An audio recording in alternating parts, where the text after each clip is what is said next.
Oh God, what have we done? It could all go wrong.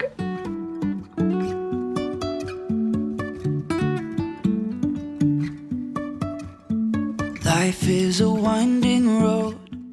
Okay, so the title might have been a bit drastic, but in reality, we could end up back, me at my grandma and dad's with Luna the dog, and Gav going back to his dad's with Buddy. I really hope not. So you might be wondering, what the hell am I on about? Rewind, let's take you back. I am hoping we have made the right decision.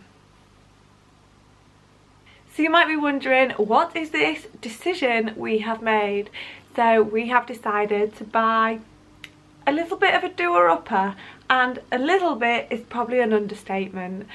So we have bought a house, a new house, because we currently have this house, but we're hoping that we can do the other house up, do the major building works, which we've not kind of gone through our targets for how long things are going to take, but approximately 2 months we imagine we can get the bulk of the really messy building work done so that it can at least be livable, and then we can move in.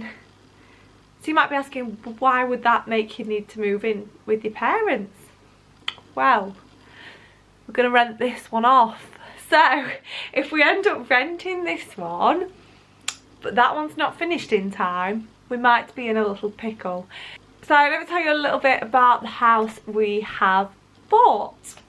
I've been wanting to tell you for such a long time, but I just thought it's not wise to kind of tell everybody before anything's even finalised. But I keep kind of giving a few hints away in some of the videos, and I really wanted to tell you, so that's why I've done this video. So we haven't got our hands on the keys yet with the estate agents.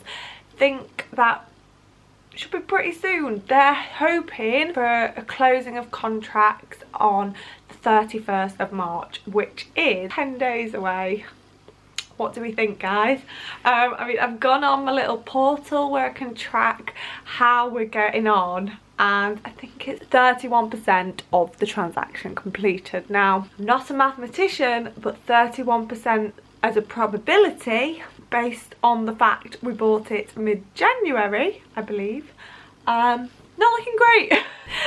But you never know, they might be the long bits, lengthy bits, that's the word I was looking for, and hopefully this next bit's a bit quicker, the exchanging of the contracts and whatnot. But it is a 1950s build that probably hasn't been redecorated since it was built. Everything in there is very dated, some bits good dated, most bits bad dated. So we have got polystyrene ceilings, pretty much, you know, like those square panels you get in. Yep, it's got those. It's got commercial style lights, you know, those long ones where I don't know if your school had them, but mine did. So they're just like long tube. We've got wood panelling throughout, and not the wood panelling that's in fashion at the minute, kind of just pine floor to ceiling panels throughout the living room and dining room, which is all open plan. But we're hoping to make that open plan with the kitchen as well, with an RSJ. Pink carpets in the living room, green carpets in the hallway. The kitchen is just kind of a brown kitchen, small and brown. And then you go upstairs and you've got a brown bathroom, built-in wardrobe. They might be good for upcycling, who knows. That's kind of what the property looks like. Obviously I can't wait to do an empty house tour with you all. The reason why we bought it, it's got such a big garden, which is beautiful. The garden has got so much potential, there's so much land, so there is potential to maybe do an extension in the future as well on the property. Currently it's got sort of a mini extension that they may have done, because I don't know that other people have got that, but it's like a pebble dash extension, so probably clad that and things. That is currently what is called the utility room, but it's It's not a utility room as you'd know it. I don't even think it's got a washing machine in there or a sink or anything. It's just got a couple of kitchen units and a couple of cupboards really. So yeah, there's a few different ideas that we've got for it. I've actually got a floor plan just here, so I'll pop the real print on the screen. But as you can see, it's actually quite spacious. We wanted to close that kitchen door up. Then you've got that kitchen wall there. We wanted to knock that through, hopefully. And then that'll just create a lovely big kitchen, living room and dining space. And then the sliding doors that are on the dining room, potentially open that up too. So it's just a humongous space, which will be nice. And then with the utility area, I've not really discussed with Gav what we're gonna do, but I did have an idea the other day where we could put like double doors along there and knock all that through, and maybe even make that bit a bit open plan and put a downstairs shower. I'm not sure. Anyway, we'll come to that hurdle soon, I imagine. But yeah, it's just gonna be lovely to have a hallway and things, because we don't have a hallway, and space to put our bikes, which is going to be really nice, because at the minute our bikes just get chucked in the porch, which means access to the back garden is difficult. Whereas this house, there's just going to be no problems for storage. There's literally storage everywhere.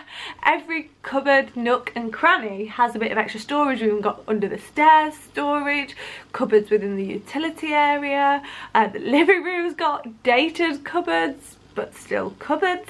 So yeah, and then as you go upstairs, you've got cupboards in the bathroom, obviously built-in wardrobes in the bedrooms, and an extra cupboard in a different bedroom. So cupboards, cupboards, cupboards. And here has no cupboards, so I'm excited for all the cupboards. Have I said cupboards enough? Cupboards, cupboards, cupboards. So why did we buy this property? You're asking me? I don't know. No, I don't know. So with this current property that we're in now, I was kind of in the market for a house, but everything was kind of out of my price range. I was buying by myself. I was 21 at the time. I'd managed to save up 25,000, but I had a low income job, so no mortgage company wanted to touch me. Even though my expenditure was really low, they don't want you, do they? Me and my dad were out working, and I was just looking after the ladders and footing them at the bottom. He was up on the roof. Obviously at the point where I wasn't footing them, I was just sat on a bench on my phone. And while I was on Zoopla, which is something I love to do, just go on Zoopla, I came across this beautiful little countryside property in an area I'd been looking at for 115,000, and I thought, wow, this is a beautiful little property. I just knew there was something about it where I just thought, I think that's the one. So I went to book a viewing, and I think this was so long ago now, like 6 years ago, but I think the first viewing I must have gone with my dad. I know it wasn't Gav. I kind of did it behind his back as such. And I saw the property with my dad, and we both agreed like this is the one. They had amazing views, so it was the first property I'd ever gone to see, and I just knew it was the property I wanted. So I put an offer in, a cheeky offer, and I think I went like 94, and he says, you know what, I will accept at 96.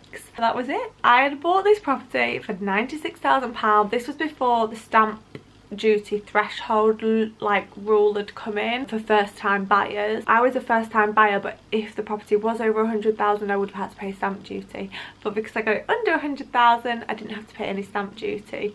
Went ahead and bought it, and then told Gav pretty much.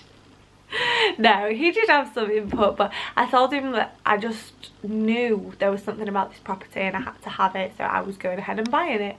Anyway, fast forward 6 years later, I wasn't even in the market for a house, but as me, my friend Helena and Leanne, we all text each other little Zoopla properties all the time, usually ones way out of that price range in the £1 million brackets. But I was just looking, and this one came up, and I was like, whoa. Whoa. I was like, I like this property. and it just, I don't know, I just got that feeling again. So I was like, Gav, I think we're gonna have to go and view this property. What do you think to it? He's like, yeah, that's actually got potential.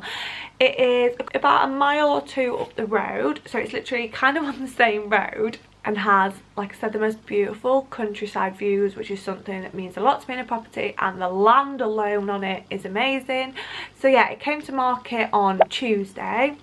We booked a viewing Thursday and put an offer in Friday.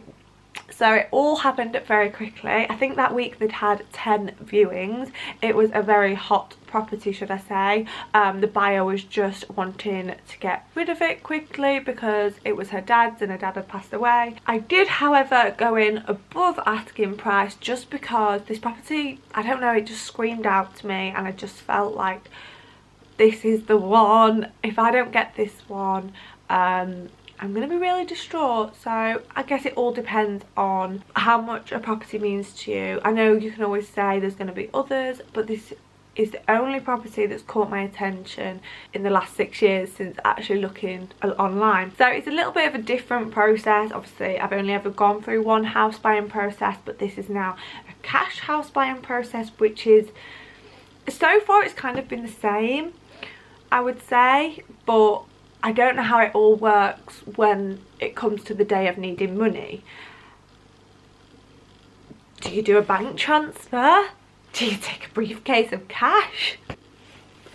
So yeah, we're going to be doing lots of house series things, tips on buying, tips on finding mortgages and things like that, because now I've obviously gone through a normal house buying process where I did look at mortgages and found the best deal. I do change my mortgage throughout every 2 years just to make sure I'm always getting the best deal. So I feel I'm in quite good stead to give my advice on my experiences, and hopefully my experiences will help all of you if you are in a similar position, rather than just giving you snippets of what the house looks like via Zoopla's photos. Might as well take you on the full house tour, which is hopefully only going to be a couple of weeks away, which I'm so excited about. Can't wait to get that sledgehammer out, and renovation vlogs galore. That is the big news that I have been hinting at in a couple of our videos. So if you enjoyed this little video, you can always hit that like button. That would be very, very helpful. And if you're excited to see more of our home moving, home renovation, and how we're going to let this property off, and all sorts of things like that, you can hit that subscribe button. And we'll see you all soon. Bye.